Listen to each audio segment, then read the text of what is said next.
नमस्ते जी, प्रणाम। आप सभी लोग को संतोषी देवी ऑफिशियल वीडियो में स्वागत है। तो आप लोग के लिए माड़ो पूजाई गीत लेके आ रही हूँ, तो आप लोग देखिए और सपोर्ट जरूर करिए अपने छोटी बहन को।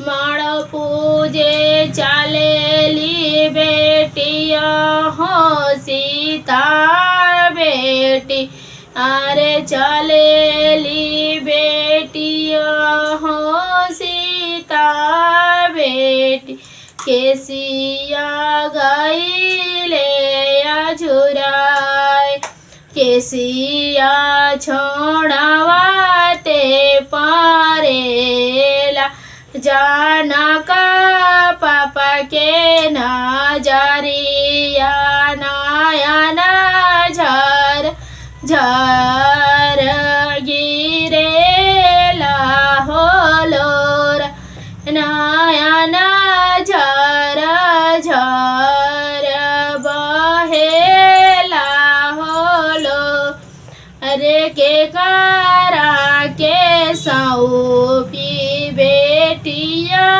के ई करी है इनकार प्रतिपा, अरे के कारा के सौंपी, अरे के ई करी है इनकार प्रतिपा, अरे माड़ो पूजे चलेली बेटिया हो बेटी सीता बेटी, गाई ले हो केसिया झुराय, केसिया छोड़ावाते पर माई के नजरी, अरे मम्मी के नजरिया रे नैना झरे लोर, आए के कारा के सौंपी सुकुआरी